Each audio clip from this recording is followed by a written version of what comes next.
Monde et bienvenue. Nous sommes en configuration conseil municipal Covid, donc c'est maintenu. Donc merci à tous d'être là et merci au public et à la presse. Donc nous démarrons ce conseil municipal. Laurent, si tu veux bien nous faire l'appel, merci. Bonsoir. Bayon de Noyer Yves. Mérigot Hélène. Bresson Laurent, il est là. Androjeski Florence. Brouet John. Présent. Gomez Eliane. Présente. Gay Patrick. Présent. David Mathieu Christiane. Présent. Leclerc Jean-François. Royer Christian. Présent. Raoux Michel. Présent. Villon Patrick. Présent. Vedel Chantal. Présente. Dupuis Béatrice. Présent. Gomez Lionel. Présent. Paulet Gilles Laetitia. Présente. Pereira Machado Elisabeth, représentée par Chantal Vedel. Jacquet Florian. Présent. Rémi Laurent, représenté par Lionel Gomez.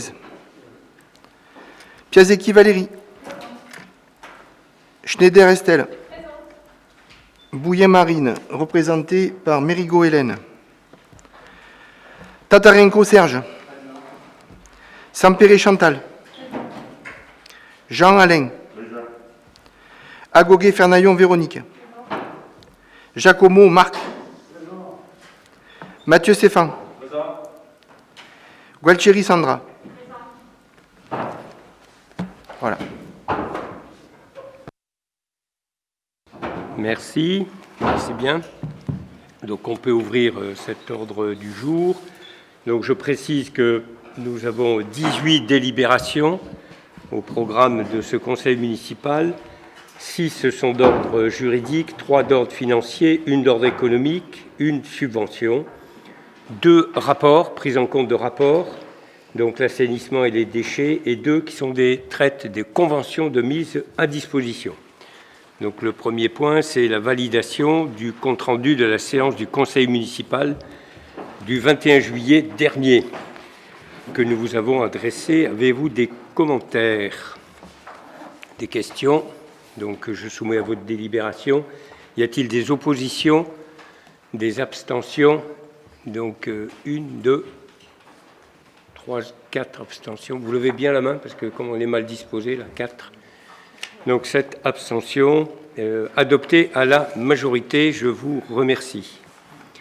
Le premier point traite des communications des décisions du maire qui sont au nombre de 12 ou 13 depuis donc le dernier conseil municipal.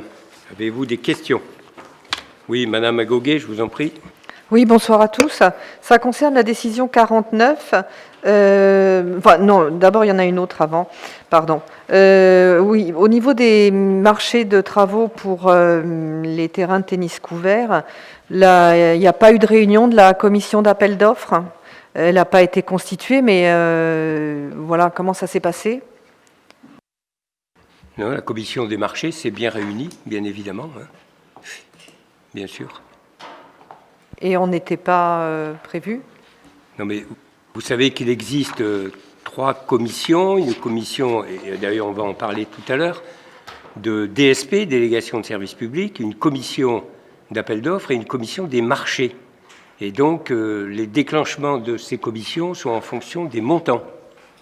Des montants, par exemple, sur le dossier Cœur de Ville, le montant global des travaux a dépassé, je dirais, le montant, et il s'est réuni une commission d'appel d'offres. Sinon, c'est une commission des marchés. Et la commission des marchés se tient chaque fois qu'il y a un marché supérieur à 40 000 €. Et elle s'est bien tenue. Oui, mais on n'a pas été prévenu. Alors, bon, je ne connais pas le fonctionnement de la commission. Parce que vous n'en faites pas partie. Vous ne pouvez pas être invité à une commission dont vous n'êtes pas membre. Elles n'ont pas été encore constituées, les commissions. Elles vont l'être aujourd'hui. Voilà, la réflexion, c'est que c'est bien dommage, c'est que ça a été fait en amont alors que la commission n'était pas constituée, donc on n'a pas pu y Non, être. parce que de toute façon, ce n'était pas du ressort d'une commission d'appel d'offres dont vous pourrez être membre ou pas, tout dépend du vote qui va avoir lieu. Le montant global des travaux ne nécessitait pas de faire appel à cette commission-là. Ok, merci. Vous aviez une autre question? Oui. Une autre question par rapport au renouvellement, c'est donc la décision 49. Le renouvellement de la maintenance et de l'éclairage public, ça a été renouvelé jusqu'à la fin d'année, alors que d'habitude c'est un contrat d'1 an. Donc je voulais savoir, est-ce que vous anticipez de changer de prestataire, ou il y a une raison pour laquelle vous avez renouvelé que jusqu'à fin de l'année?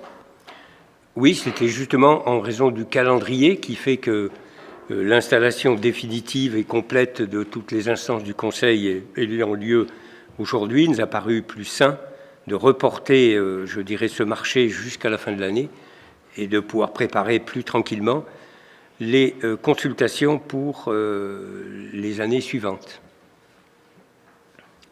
Avez-vous d'autres questions? Oui. Ben, oui, allez-y, puis après, vous aurez la parole. J'en ai une dernière concernant Madame Rafour. Donc, vous avez signé une convention de prestation. Je me demandais pourquoi vous ne l'aviez pas embauchée, puisqu'il y a eu un poste qui a été créé en mois de décembre dernier. Et je me demande pourquoi vous ne l'avez pas embauchée directement, puisque ça fait déjà tout un mandat qu'elle fait avec nous sur la communication. Donc, pourquoi ne pas l'avoir embauchée au mois de décembre? Parce que cette structure de contrat est quand même plus souple si on voulait l'arrêter, et ce n'est peut-être pas le souhait non plus de Madame Rafour d'être agent de la commune. Ok. Voilà. Puisqu'elle a d'autres types d'activités. Oui, je vous en prie. Vous mettez bien... Est-ce que vous avez le micro en face de vous? La bouteille d'eau, c'est pas grave pour parler, mais le micro, ça peut être utile, hein, parce que les débats sont enregistrés. Oui, alors je disais que ma question était complémentaire. Est-ce qu'on pourrait avoir un petit détail de ce qui est contenu dans cette prestation de communication? Sur la délibération, donc 51, c'est ça votre question? Absolument. Bien, c'est l'ensemble des opérations qui traitent du suivi des outils de communication, sites internet, réseau Facebook. C'est la rédaction et l'ordonnancement du journal L'Écho du Beffroi. Donc voilà, les prestations qui sont assurées, bon, je ne sais pas toutes là, mais les principales sont celles-ci.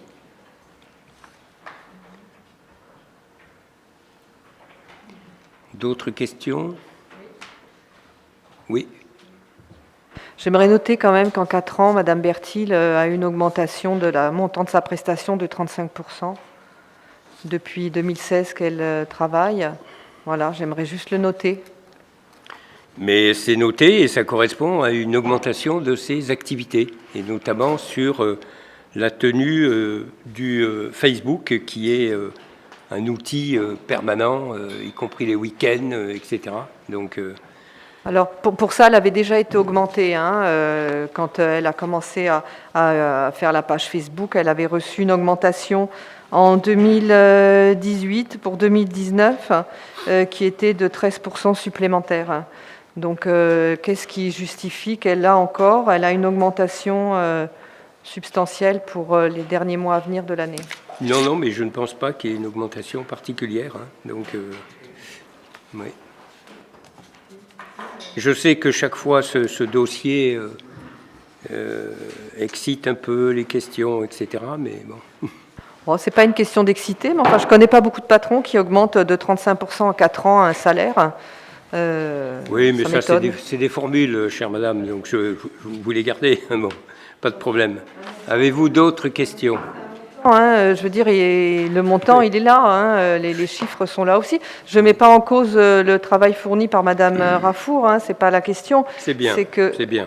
Mais elle le sait, j'ai eu l'occasion de m'entretenir avec elle, il n'y a pas de souci. Mais voilà, 35% d'augmentation au total, c'est beaucoup quand même. Voilà. Alors que la prestation reste la même entre... Ça, c'est votre avis. C'est votre avis, ça. Vous Dire venez que de la me- prestation reste la même. Vous Pouvez l'annoncer, mais c'est votre avis. Vous c'est- venez de c'est pas nous la le dire, réalité. vous venez de répondre à Monsieur Giacomo en disant que c'est la page Facebook et l'écho du Beffroi, que je sache, c'était bien ses dernières missions également. Entre autres, j'ai rajouté, hein, vous avez une façon de couper les phrases. Très bien. Pas d'autres questions? Monsieur Mathieu. Bonjour à toutes et à tous. Oui, je vais rebondir sur ce qu'a dit Marc ainsi que Véronique concernant les prestations de Mme Bertil. Effectivement, j'ai pu constater aussi une augmentation sur les 3 derniers mois. En tout cas, sur les 3 mois, lors des élections, elle était à 5 000 € pour 3 mois. Là, elle est passée à 9 000 € pour 5 mois. Donc, ça fait encore une augmentation. Donc on peut se poser la question, je pense que c'est légitime. Donc d'ailleurs, en plus, comme a dit Véronique, on peut constater aussi que le service communication a pris de l'ampleur sur la commune depuis quelques années. Donc cette ampleur, j'aimerais savoir maintenant combien de personnes sont employées sur le service. Si on pouvait nous donner exactement le nombre de personnes, ça serait sympa. Voilà. Donc l'augmentation existe. Donc il faut le stipuler, surtout sur cette année déjà. Moi, je n'ai pas vérifié les autres années parce que je sais pertinemment qu'elle est en contrat depuis 2014, depuis le mandat précédent. Donc, et ça n'aurait pas en question le travail de Bertil, hein, c'est pas du tout ça. Hein. Donc, mais bon, on est en droit aussi de savoir pourquoi il y a des augmentations et on vérifie, on est là pour ça. Voilà. Une information complète vous sera donnée en la matière. Je vous remercie, monsieur le maire, c'est sympa. Je vous en prie. Autre chose, j'ai pu constater aussi qu'on avait fait acquisition d'un logiciel de... Je crois que c'est NetMeeting, quelque chose comme ça, sur les commandes, au niveau de la commande publique. Quelle est la délibération en question? Je suis justement en train de regarder le numéro, parce que j'ai oublié le numéro, donc je l'avais noté tout à l'heure. Et comme j'ai changé de feuille, je vous dis ça de suite.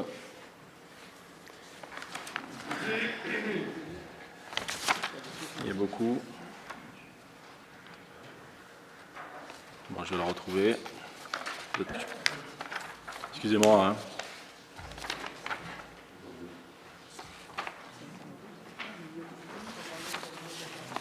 Oui, c'est ça, c'est la 20052.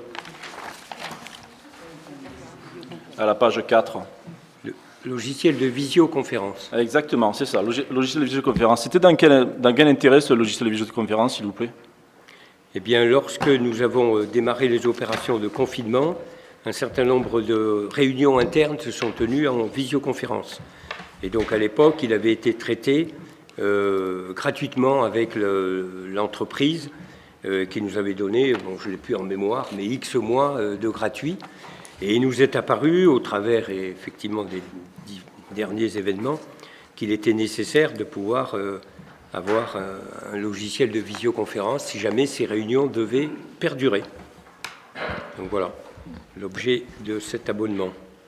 D'accord, donc c'est bien le logiciel qui a été utilisé pendant le confinement et que vous avez aussi, qui vous a permis, je dirais, sur votre site de campagne, de partager aussi également le partage que vous avez fait avec le Torah. C'est absolument pas vrai, c'est pas du tout comme ça. Ah si, sur le Facebook, vous avez partagé. Oui, mais ce n'est pas le logiciel de visioconférence dont vous parlez qui a été utilisé. C'est un logiciel qui est utilisé uniquement pour les services internes de la commune. Merci pour la précision. Très bien. Donc, nous passons à une autre question. Oui, je vous en prie. Oui, au sujet des marchés de travaux pour le tennis, vous avez fait appel pour le lot numéro 2 clos couvert à l'entreprise Spatio Tempo qui est dans la Somme. Donc je suppose que si vous êtes allé chercher si loin, c'est que c'est d'un spécialiste de la question. Est-ce qu'il serait possible d'avoir les procédés, les techniques de fabrication de le cahier des charges en fait qui a dû être édité? Bien sûr, c'est une entreprise dont c'est la spécialisation. Ils sont 2 ou 3 en France. Hein. Donc on pourra vous donner tout à fait les spécificités, mais en allant sur leur site, vous découvrirez leur présentation et les procédés qu'ils mettent en œuvre.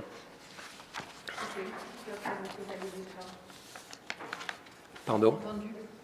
Merci, je dis j'attends donc en retour donc le cahier des charges ou en tout cas le descriptif des travaux qui vont être réalisés. C'est tout? Sur Spatio Tempo, je peux vous envoyer leur plaquette si vous voulez, mais vous l'aurez également sur le site. Hein. Oui, Mais- enfin, j'attends pas du global, j'attends du précis sur le projet du TOR, moi, savoir ce qu'ils font Mais- en général, c'est Oui, précisément mais- au TOR. Voilà. Mais je ne sais pas si je vous enverrai le cahier des charges. Hein. Bon, je Bah, pense je vous le demanderai par courrier, il n'y a pas de souci, que vous monsieur le pouvez, oui, oui. maire. C'est tout pour nos questions. Merci.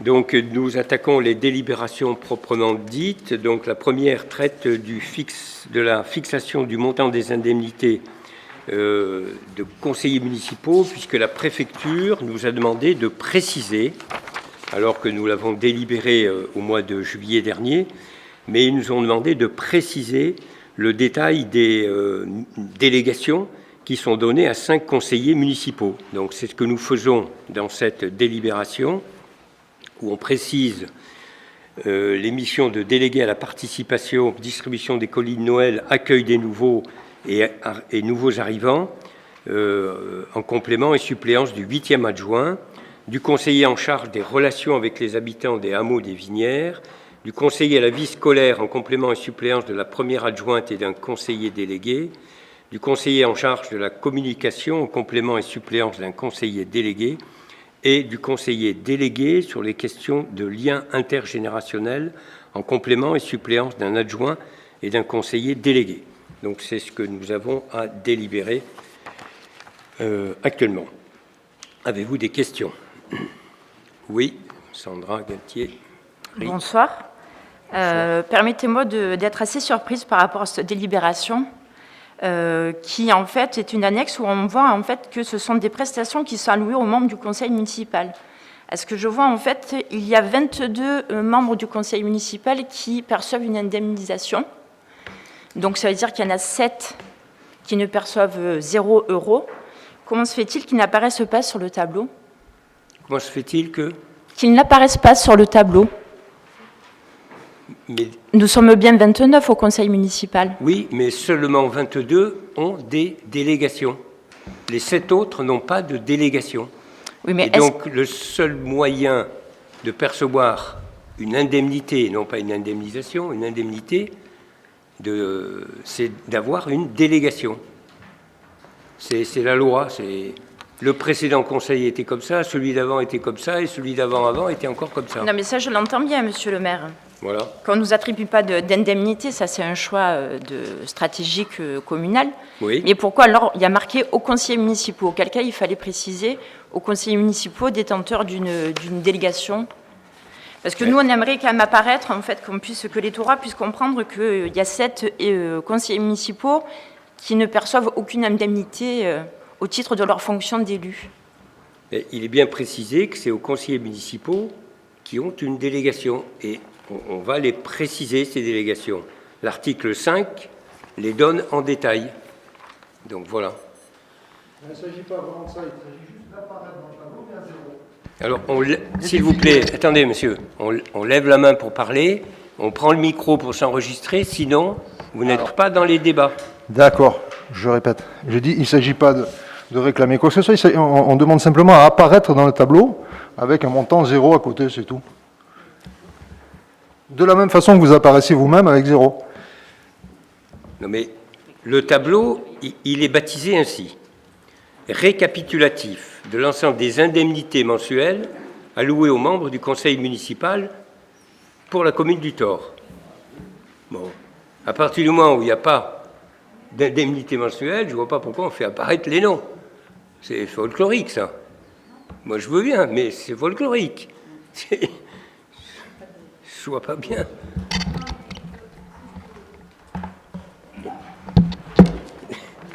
Excusez-moi, est-ce que je peux reprendre la... Oui, vous avez la parole, madame. Pour répondre à monsieur, en fait, monsieur le maire est aperçu avec 0 € parce qu'à la base, il a droit à une indemnité et monsieur le maire nous l'a refusé, d'où le 0 en fait. Non, mais c'est pas pour ça qu'il me pose cette question. Si, non. si, c'est par rapport Si, à ça. on n'en a pas parlé de ça. Si, Non, si, non. pourquoi tu apparais en tant que 0 et que les autres n'apparaissent pas? Oui, Je mais pense que c'est ça, il n'y a non? que ceux qui ont des délégations. Voilà, c'est ça. Le maire a une délégation, mais il n'a pas d'indemnité. Les autres qui n'ont pas de délégation, ils n'ont pas d'indemnité. Voilà. Est-ce qu'il serait possible... Excusez-moi, monsieur le maire. Oui, je vous en prie. Donc, du coup, je reviens en fait sur cette demande. Est-ce que nous pouvons apparaître sur ce tableau en mettant que 7 conseillers municipaux ne perçoivent aucune indemnité, 0 €. Non, puisque ça ne traite pas de ceux qui n'en perçoivent pas. Ça ne traite que de ceux qui en perçoivent. Donc, il n'y a aucune raison de les faire apparaître. Ben, c'est Voilà, bien dommage. c'est comme ça, hein, ça a toujours été comme ça, c'est pas nouveau, hein, sous le soleil. Donc s'il n'y a plus d'autres... Oui, je vous en prie, M. Tatarenko. Oui, bonjour à tous. En ce qui nous concerne sur cette délibération, nous nous abstiendrons. Oui, Et je ferai remarquer simplement que nous avions déjà alerté sur le problème de la rédaction de cette délibération la dernière fois. Donc vous l'aviez un petit peu modifié, effectivement, suite à notre remarque. Et puis ce n'était pas encore suffisant, effectivement, parce qu'il fallait préciser plus avant les délégations oui. pour les conseillers qui touchent une indemnité. Oui, mais vous avez raison, hein, je ne conteste pas. Voilà. Mais les interprétations juridiques, vous savez, puisque le modèle de cette délibération était exactement le même il y a 6 ans et exactement le même il y a 12 ans, validé par la préfecture. Alors, la préfecture a le droit d'évoluer dans ses interprétations. Donc on a régularisé ça. Hein. Mais c'est exactement le même, mot à mot. Très bien, donc je soumets à votre délibération. Y a-t-il des oppositions? Donc 3 oppositions, des abstentions, 4 abstentions, adoptées à la majorité. La délibération suivante traite du droit à la formation des élus. Je demande à Florian Jacquet de bien vouloir la présenter. Merci. Monsieur le maire, chers collègues, comme vous le savez, l'article L21-23-12-1 du CGCT prévoit que les membres du conseil municipal bénéficient chaque année d'un droit individuel à la formation d'une durée de 20 heures, cumulable sur toute la durée du mandat et financée par une cotisation obligatoire. La mise en œuvre du droit individuel à la formation relève de l'initiative de chacun des élus. Parallèlement, l'article 21-23-12 du même code précise que la formation doit être adaptée aux fonctions des conseillers municipaux.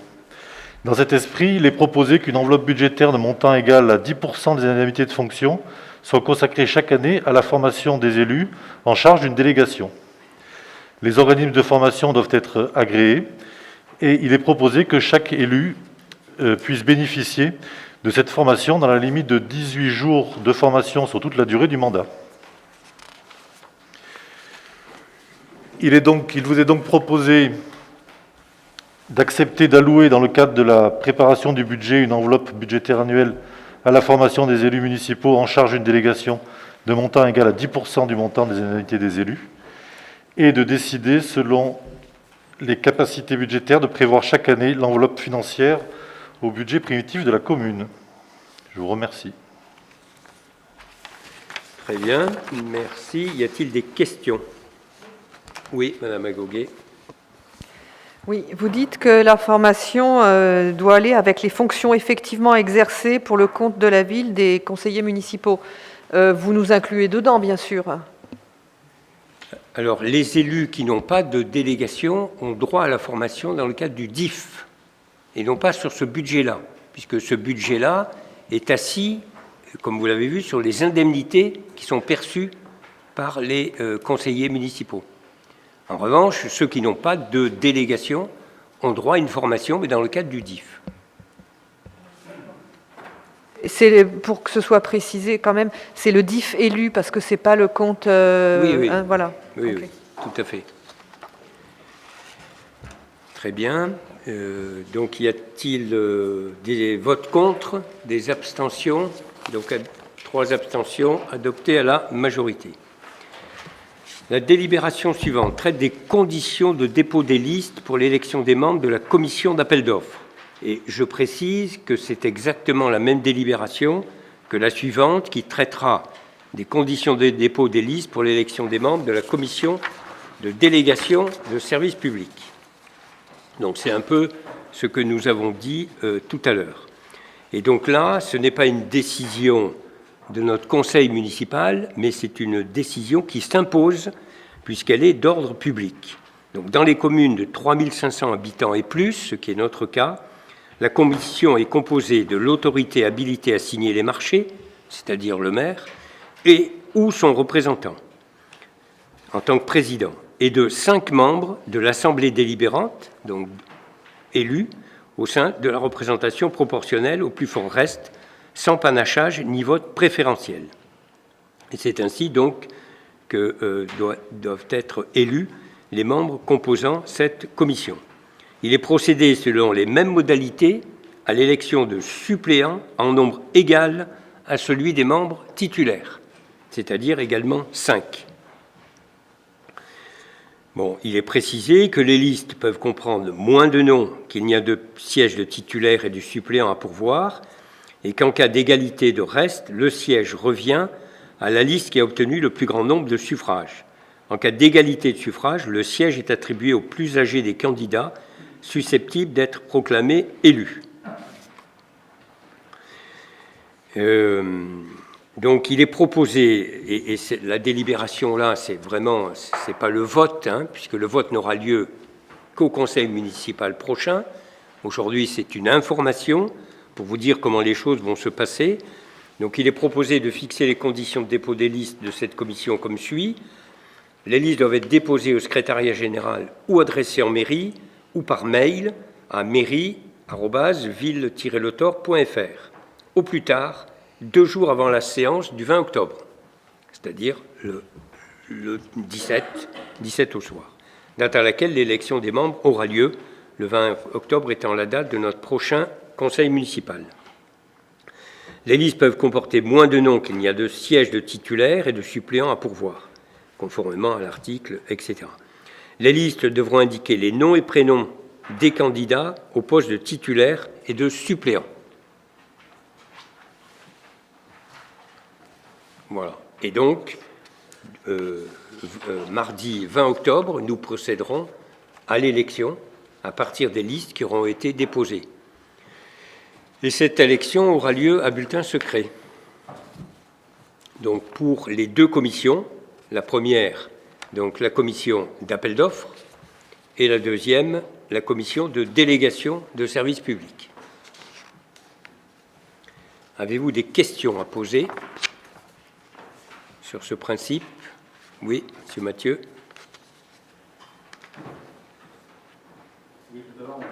Tout à l'heure, on a posé une question concernant, je dirais, la commission d'appel d'offres et la commission des marchés, faire la nuance entre les deux. Là, apparemment, c'est que la commission d'appel d'offres, donc c'est limité, je dirais, je suppose, aux gros travaux. Donc, est-ce que vous pouvez simplement donner, je dirais, les modalités et les précisions concernant la commission d'appel d'offres?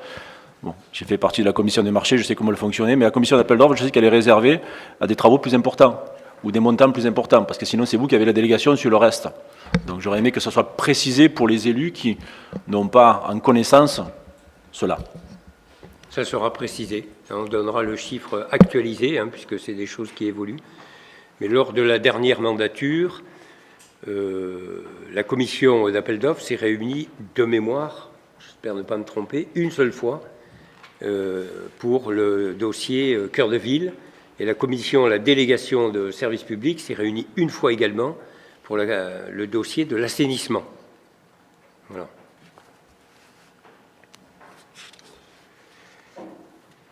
Très bien. Donc, il faut que nous délibérions sur cette organisation.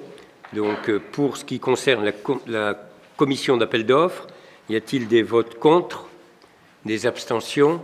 Donc, adopté à l'unanimité. Et la délibération suivante, pour les conditions de dépôt pour l'élection des membres de la commission de délégation de services publics, qui est exactement la même chose. Y a-t-il des votes contre, des abstentions? Donc, adopté à l'unanimité. Donc, nous avons, comme c'est de coutume dans l'ensemble des instances, à adopter le règlement intérieur du conseil municipal. Donc, qui va régler l'ensemble, je dirais, du fonctionnement du conseil municipal tout au long de la mandature. Bien évidemment, il peut être amené à évoluer, mais il faudrait qu'il repasse devant un conseil municipal. Donc, nous vous avons adressé ce texte qui comprend 6 ou 7 pages. Donc, je vais m'abstenir de le lire. Avez-vous des questions? Madame Agoguet, oui. Oui, ça concerne la page Facebook. Le règlement dit pas grand-chose à ce sujet-là, donc je voulais savoir, donc j'imagine qu'on est autorisé, puisque la loi le prévoit, on est autorisé à publier sur la page Facebook, et je voulais savoir à quel rythme, quelle fréquence. Mais vous pouvez, dès à présent, mais comme préalablement, vous pouvez intervenir sur le réseau Facebook de la commune, hein, vous pouvez faire des commentaires, etc.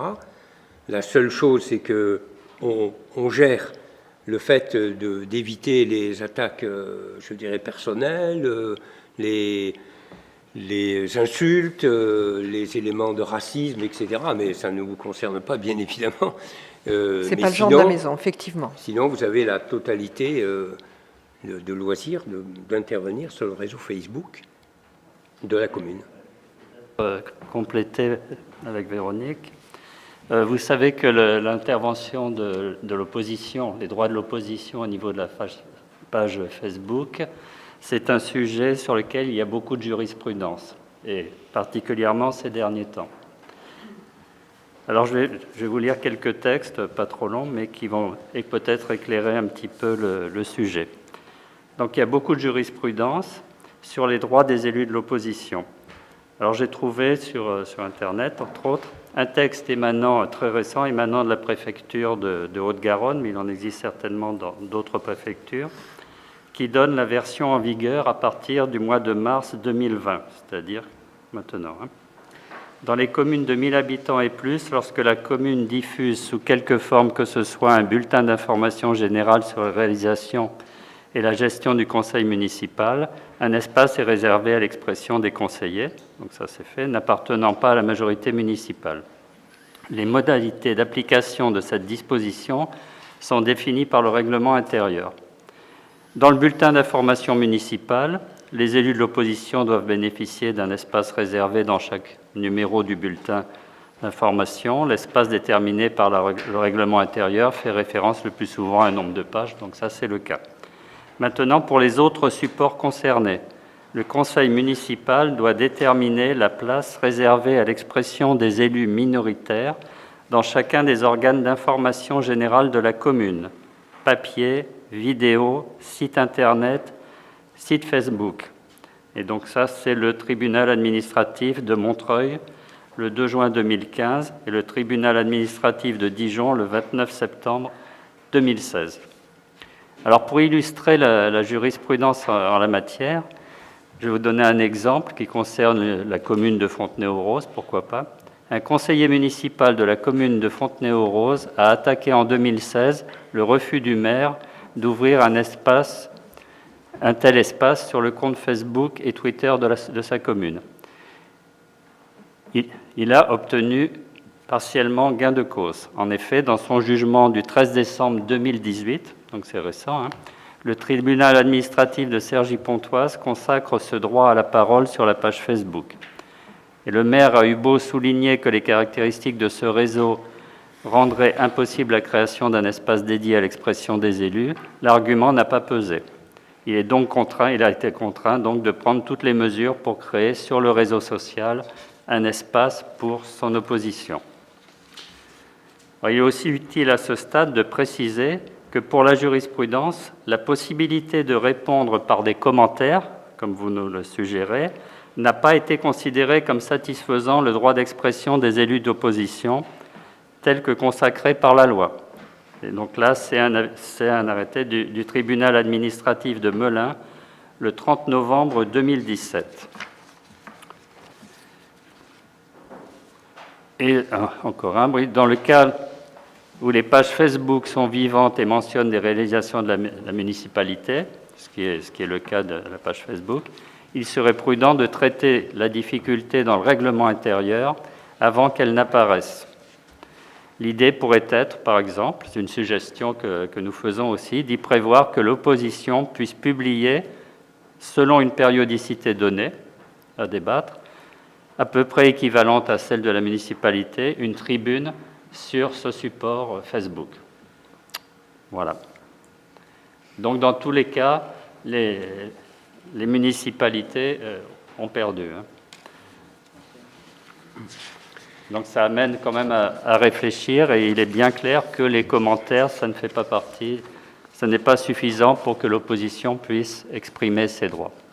Mais écoutez, on le verra. Hein, Alors, je rendez-vous au botte pas en tribunal touche. administratif si on peut... Je botte pas en touche votre commentaire. On le verra. On le verra. Mais dès à présent, je précise que vous avez la possibilité de mettre des informations sur le site en ce qui concerne les conseillers d'opposition. Ils sont réunis en groupe ou pas réunis en groupe, ça c'est leur liberté. Donc ça c'est tout à fait possible. Que les commentaires, par exemple, les articles qui paraissent dans l'écho du Beffroi sont pris en relais sur le site de la commune, à l'identique. Hein, et sur le réseau Facebook, vous avez la possibilité, effectivement, de faire des commentaires en tant que groupe ou en tant que conseiller d'opposition. On va regarder ce point plus précisément. Comme je vous le dis, je ne le botte pas en touche, mais je le regarderai. Voilà. Avez-vous d'autres questions ?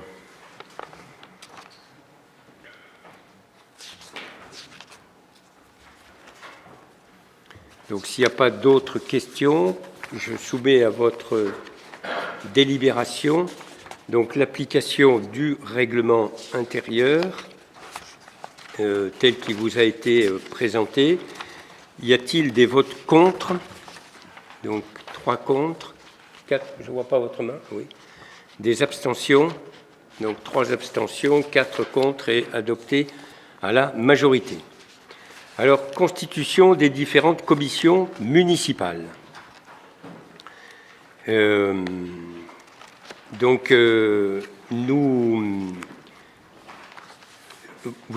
Les commissions municipales sont de la liberté du conseil municipal. Elles ne sont pas imposées par la loi. Donc voilà les commissions que nous proposons.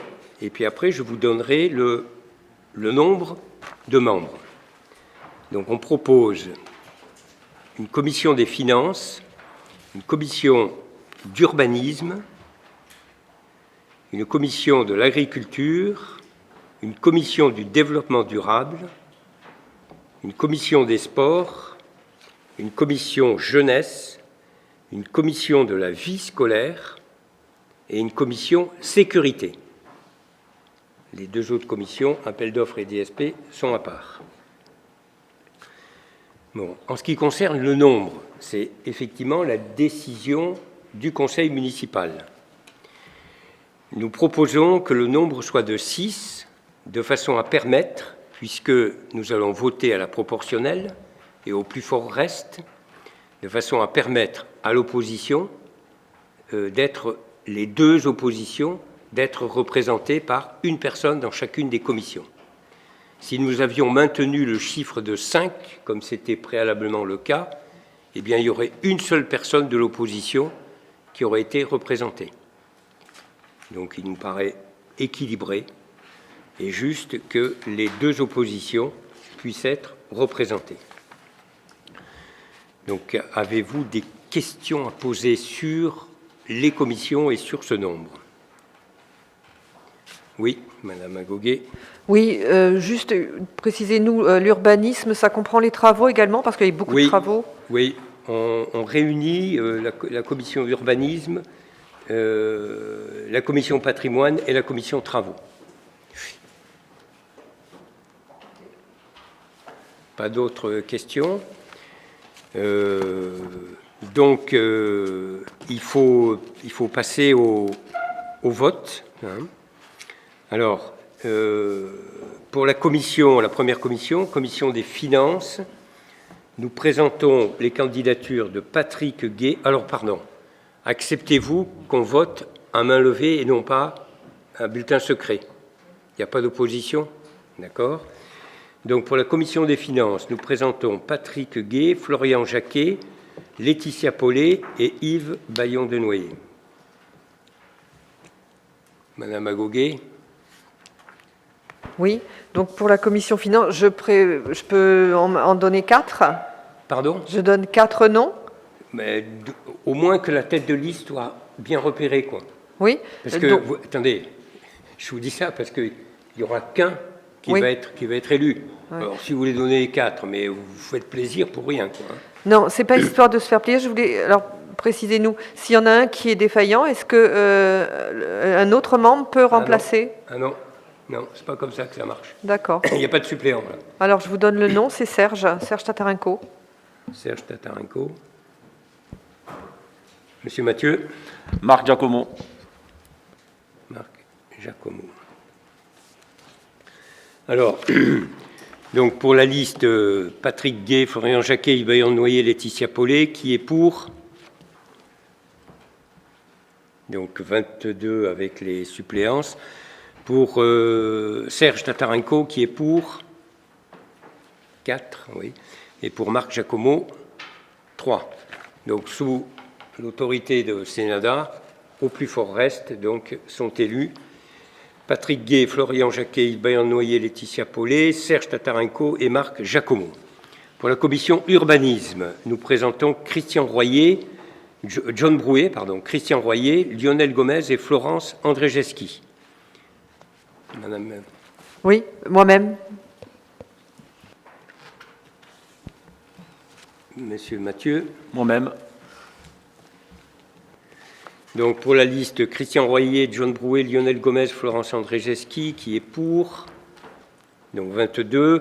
Pour la liste, Véronique Agoguet. Ouais, il faut lever la main, parce que sinon, il vous manquera une voix. Hein. Bon, 4.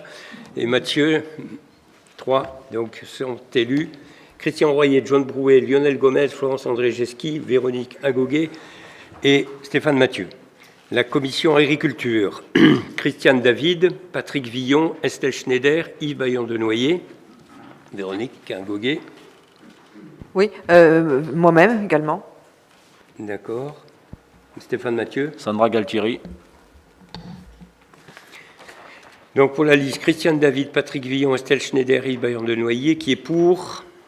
Donc 22. Pour la liste Véronique Agoguet-Fernaillon, 4. Et la liste Sandra Galtieri, 3. Donc sont élus Christiane David, Patrick Villon, Estelle Schneider, Yves Bayon-Denoyer, Véronique Agoguet et Sandra Galtieri. Pour la liste Commission Développement Durable, nous présentons Estelle Schneider, Christian Royer, Christiane David, Michel Raoux. Véronique Agoguet. Oui, Alain Jean. Alain Jean. Et Sandra Galtieri. Sandra.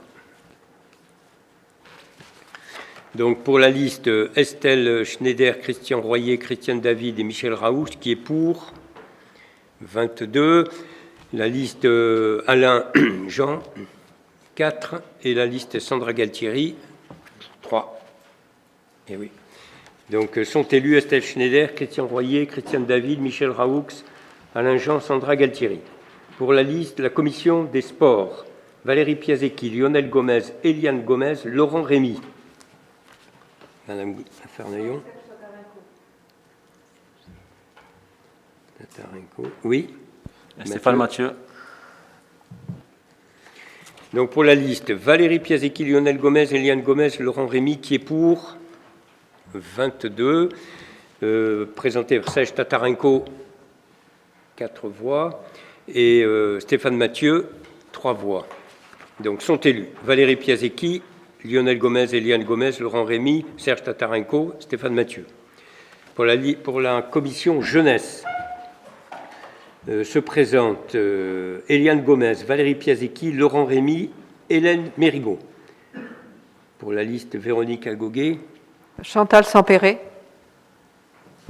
Chantal Sampéré. Et pour Stéphane Mathieu. Moi-même. Donc, Eliane Gomez, Valérie Piasecki, Laurent Rémy, Hélène Mérigot, qui est pour. Donc, 22. Pour la liste, Chantal Sampéré, 4, oui. Et pour la liste moi-même, 3, d'accord. Donc, sont élus Eliane Gomez, Valérie Piasecki, Laurent Rémy, Hélène Mérigot, Chantal Sampéré, Stéphane Mathieu. Pour la liste, la commission vie scolaire. Se présentent Hélène Mérigot, Laetitia Paulet, Marine Bouillin, Chantal Vedel. Pour la liste Agoguet. Chantal Sampéré. D'accord, Stéphane Mathieu. Donc pour la liste, Hélène Mérigot, Laetitia Paulet, Marine Bouillin, Chantal Vedel, qui est pour, donc 22. Pour la liste, Chantal Sampéré, qui est pour, 4 voix, et la liste Stéphane Mathieu, qui est pour, 3 voix. Donc sont élus Hélène Mérigot, Laetitia Paulet, Marine Bouillin, Chantal Vedel, Chantal Sampéré et Stéphane Mathieu. Et pour la commission sécurité, se présentent Laurent Bresson, John Brouet, Florence Andrzejewski, Lionel Gomez. Pour Véronique Agoguet. Alain Jean. Alain Jean. Marc Giacomo. Marc Giacomo. Donc pour la liste, Laurent Bresson, John Brouet, Florence Andrzejewski, Lionel Gomez, qui est pour, donc 22. Pour Alain Jean, 4 voix, et Marc Giacomo, 3 voix. Donc sont élus Laurent Bresson, John Brouet, Florence Andrzejewski, Lionel Gomez, Alain Jean et Marc Giacomo. Voilà, nous sommes au bout de la composition des commissions. Et au prochain conseil municipal, nous élirons la commission d'appel d'offres et la commission DSP. Donc, et je vous précise, pour pas que vous soyez pris en traite, qu'ayant 5 membres, puisque c'est la loi, et l'élection ayant lieu dans les mêmes conditions, proportionnelles au plus fort reste, il n'y aura qu'un seul élu de l'opposition.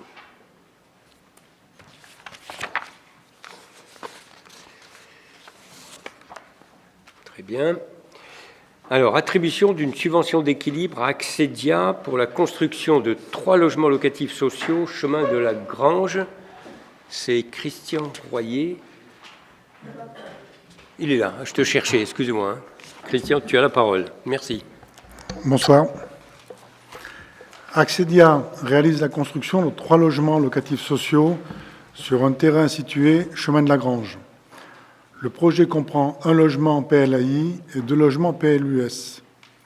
Le coût total de l'opération est de 400 527 €. L'opération s'avère difficile à équilibrer donc pour Accédia.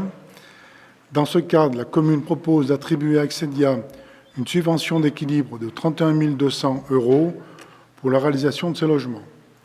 Le plan de financement prévisionnel pour les logements PLUS et PLAI est le suivant. Donc pour un total de 400 527 €.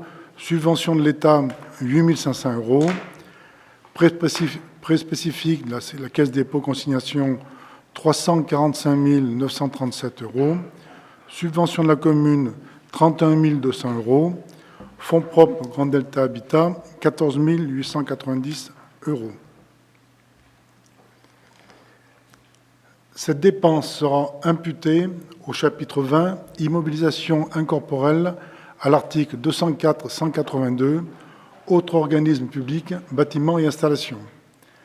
En application de l'article 55 de la loi SRU, dont Solidarité et Renouvellement Urbain, du 13 décembre 2000, modifié, la commune doit atteindre un taux de 25% de logements locatifs sociaux parmi le parc de résidences principales. Au 1er janvier 2019, le taux de logements sociaux de la commune était de 7,33%. Par arrêté du 22 décembre 2017, Monsieur le préfet de Vaucluse a prononcé la carence de la commune en matière de logements locatifs sociaux, malgré les actions engagées depuis plusieurs années pour favoriser la construction de ce type de logement. Un prélèvement sur les ressources fiscales de la commune est effectué chaque année en fonction du nombre de logements sociaux, donc locatifs sociaux, LLS, manquant pour atteindre le taux de 25%. La subvention attribuée à Accédia pourra être déductible du prélèvement de l'année N+2 suivant la réalisation de la dépense effectuée à l'exercice N. Je vous prie de bien vouloir en délibérer. Merci Christian. Y a-t-il des questions sur cette délibération? Oui, monsieur Mathieu. Vu qu'on va proposer une subvention à Dexia, est-ce que cette subvention va nous permettre d'avoir un abattement sur les pénalités du fait de notre retard sur les logements sociaux? C'est une question. C'est ce que je viens de dire. Il y a marqué « La subvention attribuée à Accédia pourra être déductible du prélèvement de l'année N+2 ». Pourra, réellement? Oui, non, mais elle sera déductible, c'est sûr, parce que c'est ça la question. par rapport ou à peu près les 150 000 euros qu'on a de pénalité par an. D'accord. C'est C'est pour un cas de l'année, ce figure, sera c'est donc un cas de pour figure qui nous permet en subventionnant, je dirais, les prestataires comme ça, de faire des abattements sur notre pénalité, quoi. Répète, j'ai pas entendu. Ce Oui, cas de oui, figure. intégralement. Intégralement. Intégralement. Intégralement, c'est ça? Oui, oui. Oui, oui. On ne peut pas dire sera déductible parce qu'il faut que le dossier soit constitué, mais elle va pouvoir l'être et quand on constitue le dossier en fin d'année, voilà. Mais c'est la première fois qu'on le propose, il me semble, ça. Ça semble intéressant. Non, non, pas du tout. On l'a déjà pratiqué depuis. Mais au niveau du subventionnement, au bien niveau sûr. des... Au niveau des travaux, au niveau des subventionnements. Non, mais les travaux, c'est une chose, mais les subventionnements, on Mais l'a bien déjà sûr. obtenu. Mais bien sûr. Heureusement, d'ailleurs. Ok. Merci. Donc, je soumets à votre délibération l'attribution de cette subvention de 31 200 € à la coopérative Accédia pour la construction de ces logements. Donc, y a-t-il des oppositions, des abstentions, donc adoptées à l'unanimité? La délibération suivante traite de la modification du montant de la participation de la commune pour les transports scolaires. Donc, Hélène Mérigot a la parole. Oui, bonsoir à tous. Donc, depuis la loi NOTRe, nouvelle compétence, les transports scolaires sont passés du département à la région Provence-Alpes-Côte d'Azur. Le transfert s'est fait le 1er septembre 2017. Depuis, la région a souhaité généraliser l'inscription et le paiement en ligne des usagers scolaires. Pour atteindre cet objectif, les modalités d'inscription et de paiement ont été modifiées. Les inscriptions qui se faisaient précédemment auprès du service des affaires scolaires se font maintenant sur le site de la région, directement. Concernant le paiement, il se fait en ligne avec des possibilités de paiement en plusieurs fois. Pour l'année scolaire 2020-2021, le Conseil régional a décidé d'appliquer un seul tarif, quelle que soit la période d'inscription. Un tarif réduit est établi pour les familles ayant un quotient familial inférieur à 700 € ou à partir du 3e bénéficiaire d'un pass. Afin de favoriser l'usager des transports collectifs, il est proposé que la commune continue à participer à hauteur de 50% pour les élèves fréquentant les écoles communales. Donc, achat d'un pass ZOO études, tarif conseil régional 90 €, la commune participe à un montant de 45 €. Pour les tarifs réduits, qui sont donc de 45 €, la commune participera pour 22,50 € si vous en êtes d'accord. Et ces nouvelles tarifications sont applicables depuis la rentrée scolaire. Je vous prie de bien vouloir en délibérer. Merci. Y a-t-il des questions? Oui, monsieur Tatarenko, je vous en prie. Oui, alors en ce qui nous concerne, en fait, nous ne voterons pas cette délibération dans la mesure où il y a une baisse de la participation de la commune. L'année dernière, la commune versait 55 € et 27,50 €.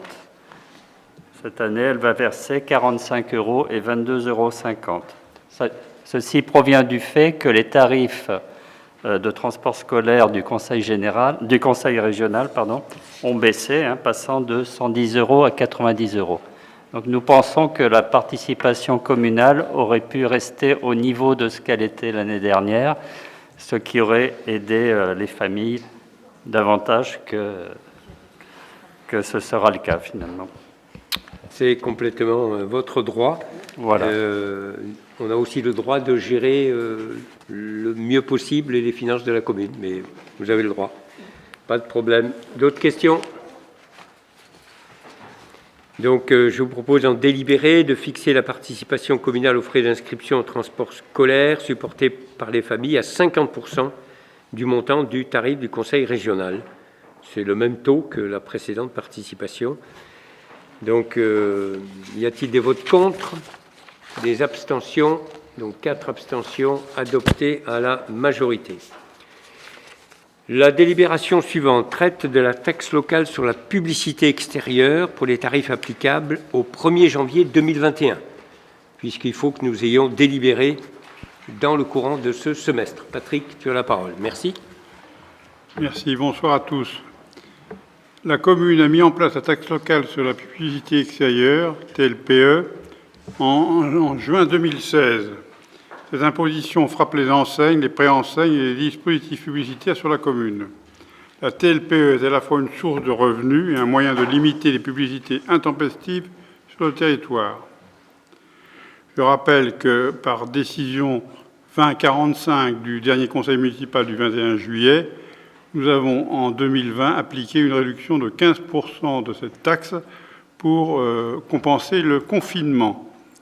Il s'agit maintenant de parler du tarif applicable en 2021. Nous reprenons donc le barème de 2020 et normalement une majoration est prévue par la loi qui prévoit une augmentation de réglementaire de 1,6%. Nous proposons au conseil municipal de ne pas tenir compte de cette majoration étant donné la situation difficile de l'entreprise Torval. Donc nous proposons de remettre les tarifs applicables en 2020 qui restent en vigueur en 2021 sur un tableau qui ne vous est pas présenté, mais enfin que j'ai sous les yeux, qui prévoit 15,40 mètres carrés par mètre carré pour une superficie inférieure à 7 mètres et inférieure ou égale à 12 mètres, etc. Le tableau est dans le dossier qui vous est présenté. Et le tableau apparu, voilà. Donc prévoyons donc de maintenir sans augmentation le barème 2020 à partir du 1er janvier 2021. Voilà, je prie de bien vouloir en délibérer. Merci. Y avez-vous des questions? Donc pas de questions. Donc je vous propose d'en délibérer. Donc de maintenir les mêmes tarifs, de ne pas appliquer de revalorisation de la TLPE pour l'année 2021 et d'agir sur les mêmes surfaces que ce qui avait été prévu. Donc y a-t-il des oppositions, des abstentions, donc adoptées à l'unanimité? La délibération suivante, c'est la convention de refacturation entre la communauté de communes et notre commune pour l'acquisition des 10 tablettes numériques. Vous savez que lors du conseil municipal de juillet, nous avions déterminé un nombre de 10 tablettes qui seront confiées donc aux élus municipaux. Et on s'est regroupé avec l'intercommunalité pour pouvoir bénéficier d'un tarif de 209 €. Mais bien évidemment, la communauté de communes va nous les refacturer. Donc la communauté de communes va délibérer demain de cette facturation et nous délibérons aujourd'hui pour accepter ce paiement. Y a-t-il des questions? Donc, je vous remercie et je vous remercie de m'autoriser à signer cette convention de refacturation pour l'achat des 10 tablettes numériques. Y a-t-il des oppositions, des abstentions, donc adoptées à l'unanimité? La délibération suivante que va nous présenter John Brouet, c'est l'approbation, dans le but de l'aliénation future, d'un tronçon désaffecté du chemin rural dit chemin de Tépu. Donc, Mr. John, vous avez la parole quand le micro vous sera apporté. Bonsoir à tous. Tu prends ta chaise là, pousse ta chaise, assieds-toi mieux quand même, tu seras mieux. Merci. Alors, par délibération en date du 21 juillet 2020, le conseil municipal a décidé de lancer la procédure d'aliénation du chemin de Tépu. Monsieur Michel Carlin, géomètre expert, a été nommé commissaire enquêteur pour conduire cette enquête, qui s'est déroulée du 24 août 2020 au 7 août 2020. Le registre d'enquête est resté à la disposition du public en mairie durant toute cette période, et le commissaire enquêteur a assuré 2 permanences. Il y a eu 2 publicités qui sont parues dans la presse, le Dauphiné et la Provence. L'enquête n'a donné lieu à aucune observation dans le registre d'enquête publique. Aucune personne ne s'est présentée au cours de ces 2 permanences et le commissaire enquêteur a émis un avis favorable dans son rapport en date du 7 septembre 2020. Il convient que le conseil municipal approuve l'aliénation future du tronçon désaffecté du chemin rural dit Tépu au vu des conclusions de ce rapport. Je vous prie de bien vouloir en délibérer. Merci. Y a-t-il des questions? Donc, pas de questions. Donc, je vous propose d'approuver l'aliénation d'un tronçon désaffecté du chemin rural dit chemin de Tépu au vu des conclusions du commissaire enquêteur en date du 7 septembre dernier. Y a-t-il des oppositions, des abstentions? Donc, merci, approuvé à l'unanimité. La délibération suivante traite de la cession des parcelles cadastrées AD 490, 492 et 496 à la Société de gestion des maisons de retraite, les Opalines, au lieu dit Grange Vieille. Donc, je rappelle que en délibération du 22 janvier dernier, 2019, le Conseil municipal s'est prononcé favorablement sur le détachement de 3 lots à bâtir en autorisant le maire à signer et déposer une déclaration préalable de division de la parcelle. Ceci a fait l'objet d'une décision tacite favorable en date du 5 juin 2019. La Société de gestion des maisons de retraite, les Opalines, s'est portée acquéreur du lot numéro 2 pour une superficie de 7 177 m² afin d'y réaliser un établissement d'hébergement pour personnes âgées de 80 lits et de 20 logements locatifs type appartement pour seniors. En date du 23 avril 2019, notre Conseil a donné son accord de principe sur cette cession consentie au prix de 645 930 €, soit 90 € du mètre carré. Le 11 octobre, le cabinet Ange-Albert, géomètre, a réalisé le document d'arpentage qui permet de fixer le prix définitif à 645 930. Suite à la division du terrain, de nouvelles parcelles ont été créées. Le lot numéro 2 se compose donc des parcelles cadastrées AD 490, 492 et 496. Dans sa séance du 19 novembre 2019, le Conseil s'est prononcé favorablement sur la cession de ces parcelles ainsi que sur la faculté pour une SCI de se substituer à la Société de gestion des maisons de retraite, les Opalines, lors de la signature de l'acte. Dans ce cas, elle restera solidairement obligée, avec la personne désignée, au paiement du prix et à l'exécution de toutes les conditions. Le 7 avril 2020, le permis de construire a été déposé par la SCI L'Ange d'Or Le Thor. C'est une SCI créée pour la circonstance. Ce projet est soumis au versement d'une participation pour le financement de l'assainissement collectif, estimée à 64 132 €, ainsi qu'à une taxe d'aménagement qui reviendrait donc à la commune pour 293 000 €, dont 212 reviendraient à la commune. Dans le contexte de crise sanitaire actuelle qui impacte particulièrement les EHPAD, la Société de gestion des Opalines a sollicité la commune afin de revoir le prix de cession, notamment eu égard au montant de la prime de raccordement, la taxe, et de la taxe d'aménagement que la commune récupérera une fois le permis de construire accepté. Donc une négociation a eu lieu et il a été proposé aux Opalines un prix de 574 160 €, soit 80 € le mètre carré. Je précise que cette somme est supérieure significativement à l'estimation réalisée par les domaines. Mais il convient que notre conseil municipal se prononce sur ce nouveau prix. Avez-vous des questions? Donc, pas de questions. Donc, je vous propose d'en délibérer et d'accepter de céder à la société de gestion Les Opalines les parcelles que je vous ai listées au prix de 574 160 €, soit 80 € le mètre carré, dans le but de réaliser un EHPAD de 80 lits et 20 logements locatifs. C'est exactement la même chose qui avait été validée les dernières fois. Et on précise que l'étude de maître Sol, notaire à l'Isle-sur-Sorgue, est chargée de réaliser la rédaction de l'acte authentique. Y a-t-il des oppositions, des abstentions? Donc adopté à l'unanimité.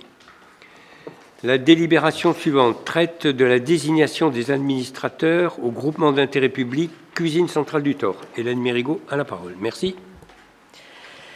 Dans sa séance du 17 janvier 2017, le Conseil municipal a adopté la convention constitutive du GIP Cuisine Centrale Le Thor, validée par arrêté préfectoral en date du 8 septembre 2017.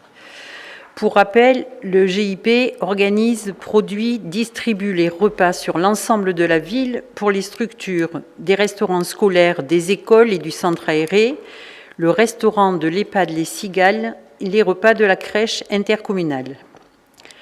Conformément au statut défini dans la dite convention, la ville du Thor bénéficie de 50% des voix du futur conseil d'administration du GIP, soit 4 voix sur les 8 que comportera au final ce conseil d'administration.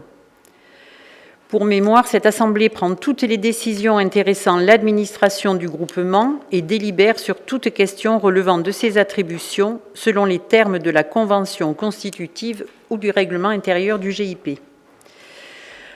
Donc, on vous a cité plusieurs exemples, politique générale, etc., recrutement du personnel si besoin. Suite aux dernières élections municipales, il convient aujourd'hui de renouveler les 4 administrateurs habilités à représenter la ville du Thor au sein du GIP. Il peut être fait un scrutin secret ou un scrutin public. Donc, je vous propose, comme tout à l'heure, d'accepter un scrutin public, si vous en êtes d'accord. Il n'y a pas d'opposition ? Il est donc proposé les candidatures suivantes en tant qu'administrateur, Monsieur Yves Bayon-de-Noyer, Madame Hélène Mérigot, Madame Chantal Vedel, Madame Laetitia Paulet-Gilles. Il est demandé au conseil municipal de bien vouloir se prononcer sur la nomination des administrateurs proposés. Je vous prie de bien vouloir en délibérer. Merci. Y a-t-il des questions avant qu'on vote? Donc, pas de questions. Donc, je vous propose d'accepter les candidatures des personnes suivantes: Hélène Mérigot, Chantal Vedel, Laetitia Paulet, Yves Bayon-de-Noyer, comme administrateurs du GIP. Y a-t-il des oppositions, des abstentions? Donc, 7 abstentions adoptées à la majorité. Je vous remercie.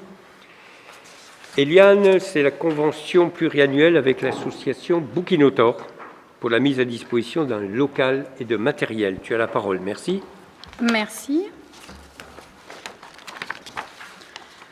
Donc, l'association Bouquinotor gère depuis maintenant plusieurs années la bibliothèque du Thor. Elle contribue à son développement, sa gestion et son animation. Depuis 2020, la bibliothèque est installée au rez-de-chaussée de l'immeuble Florilège. Ce nouvel emplacement, situé au centre-ville, lui a offert une plus grande visibilité et une meilleure accessibilité avec un parking devant le bâtiment. La précédente convention arrivant à échéance, il convient de renouveler la mise à disposition du local et du matériel dédié entre l'association Bouquinotor et la commune afin de définir les modalités d'occupation et les engagements et obligations de chacune des parties. Il est demandé au conseil municipal d'approuver cette convention et d'autoriser Monsieur le maire à la signer. Je vous prie de bien vouloir en délibérer.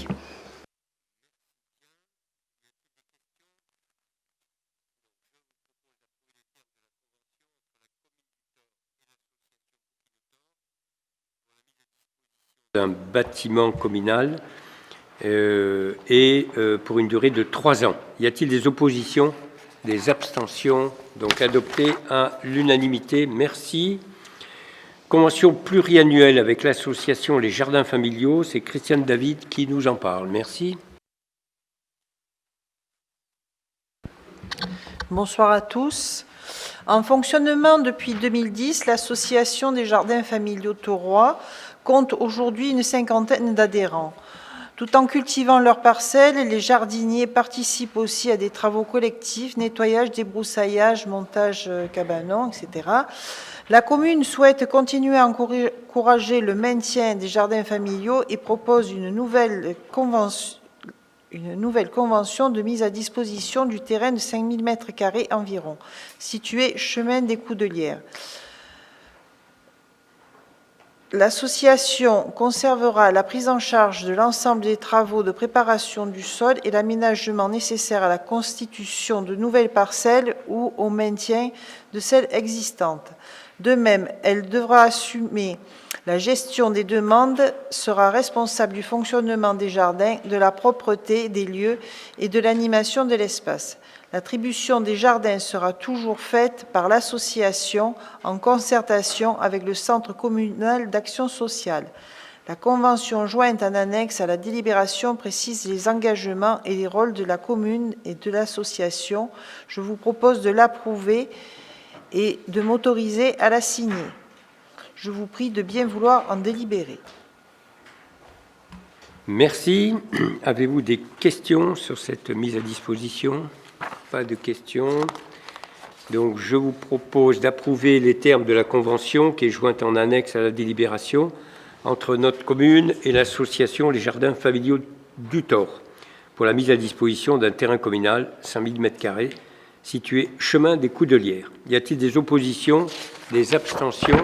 Donc, adopté à l'unanimité. Merci. Eliane Gomez, attribution de subventions de fonctionnement aux associations thoroises. Une association thoroise. Merci. Tout à fait, merci. Donc, la commune attribue aux associations des aides financières pour les accompagner dans la réalisation de leurs projets. C'est un soutien pour les associations dans la mise en œuvre et le développement de leurs activités. Cela concerne donc l'association du comité d'amicale du personnel, Thorois, le CAP, afin de l'accompagner dans la mise en place des sorties et rencontres au profit du personnel adhérent et de la collectivité et du CCAS du Thor. Il est proposé de lui allouer une subvention de 11 500 €. Je vous prie de bien vouloir en délibérer. Merci, c'est le maintien du même montant. Donc, y a-t-il des questions? Donc, pas de questions. Donc, je vous propose d'en délibérer, d'attribuer une subvention à l'association CAP Thorois, amicale du personnel, de 11 500 €. Y a-t-il des oppositions, des abstentions? Donc, merci. Et nous avons deux dernières délibérations qui traitent d'une prise en compte des rapports annuels sur le prix et la qualité des services assainissement collectif et non collectif, qui va nous être présenté par Estelle Schneider. Et ensuite, nous aurons juste à voter que nous l'avons pris en compte, mais pas à l'approuver, parce que ce n'est pas de notre ressort de l'approuver. Voilà. Donc Estelle, tu as la parole, je te remercie. Donc, la communauté de communes assure la compétence assainissement collectif et non collectif sur le territoire communautaire depuis le 1er janvier 2016. La CCPSMV a transmis à la commune du Thor le rapport annuel 2019 sur le prix et la qualité de service d'assainissement collectif et non collectif. Le rapport est mis à la disposition du public dans les conditions habituelles. Il est consultable en mairie et sur le site internet de la communauté de communes. Je vous en résume quelques points concernant la qualité de service. Donc, on distingue deux types d'assainissement, le SPANC, assainissement non collectif, et l'assainissement collectif. Sur la commune, le SPANC est géré en régie, alors que l'assainissement collectif est géré sous la forme d'une DSP confiée à Veolia. En ce qui concerne l'assainissement collectif, les volumes traités par la station d'épuration ont baissé d'environ 13% sur l'année 2019. En parallèle, les volumes facturés ont augmenté de 16% et le nombre d'abonnés a augmenté un peu plus de 2%. En 2019, plus de 102 tonnes de déchets résiduels ont été collectés et retraités vers des centres agréés. Concernant les travaux, le délégataire a réalisé un peu plus de 17 000 € de travaux. Les réseaux de collecte sont de type séparatif sur la commune et s'étendent sur plus de 26 km. Au cours de l'année 2019, 393 000 € ont été dépensés pour renouveler, réhabiliter et réparer ce réseau. Mais aucune dépense n'a été engagée sur les postes de relèvement. Ce réseau accueille également des rejets domestiques et industriels avec 2 conventions de rejet sur notre territoire. En 2019, la participation pour le financement de l'assainissement collectif reste identique à 2018 et est fixée à 20 € par mètre carré de surface plancher. Concernant le SPANC, l'assainissement non collectif, le Thor compte environ 2 549 habitants desservis. 79 contrôles ont été réalisés sur la commune, soit environ 23% des contrôles réalisés par la CCPSMV. Depuis le 1er janvier 2019, 42% des installations contrôlées sur le territoire étaient conformes. En 2020, les travaux planifiés sont ceux programmés dans le schéma directeur, auxquels s'ajouteront les travaux cœur de ville et les réhabilitations réseau. Je vous propose que le conseil municipal prenne acte de ce rapport. Merci. Oui. Ce rapport vous a été envoyé, d'ailleurs. J'espère que vous l'avez bien reçu, parce que c'est quelque chose d'assez volumineux. Y a-t-il des questions? Oui, Madame Agoguet. Alors oui, moi ça m'a interpellée. Les volumes facturés sont en augmentation, mais les volumes traités sont tous en diminution. Je me suis dit, ils doivent apparaître quelque part, je ne sais pas. Et voilà, vous m'interrogez à ce sujet-là. Alors est-ce que vous avez une réponse ? Donc en fait, il y a une chasse qui est faite envers les personnes qui sont raccordées mais qui ne payent pas d'abonnement, déjà ça. Et ensuite, il y a beaucoup moins de volume, qu'on appelle ça, je cherche le terme en fait, des eaux qui rentrent dans le réseau et qui ne devraient pas être traitées. Parasites, voilà, je cherchais le terme. Il y a une grosse chasse sur le réseau sur les eaux parasites dans le réseau, et le fait que les travaux de réhabilitation soient faits régulièrement, ça limite ces eaux parasites qui rentrent dans le réseau alors qu'ils ne devraient pas être traités.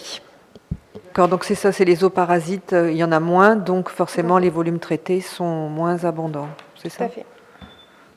Bien sûr. D'autres questions ? Bon, je vous remercie. Donc, on vous demande si vous acceptez de prendre acte à ce rapport, qui est en réalité présenté par la communauté de communes, puisque c'est elle qui a en charge la gestion de ce service. Donc, qui est contre, qui s'abstient. Donc, accepté à l'unanimité. Le deuxième rapport traite du prix de la qualité du service public d'élimination des déchets ménagers. C'est Lionel Gomez qui nous le présente. Monsieur le maire, mesdames et messieurs, bonsoir. La communauté de communes Pays de Sorgues Monte-Vaucluse assure la compétence pour la collecte des traitements des déchets ménagers sur le territoire communautaire depuis le 1er janvier 2003. Conformément au code électoral des collectivités territoriales, la CCPSMV a transmis à la commune du Thor le rapport annuel 2019 sur le prix et la qualité des services publics d'élimination des déchets ménagers.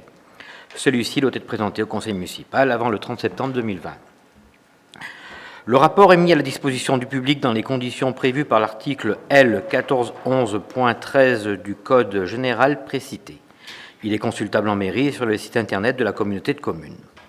Je peux vous en faire quelques conclusions. On peut remarquer que la commune, nous sommes ralliés avec Gadagne et le Thor sur le syndicat, le SIDOMRA, où on peut augmenter une population qui a augmenté de 0,89% pour les déchets collectés à moins 1,64%. Plus de population, moins de déchets.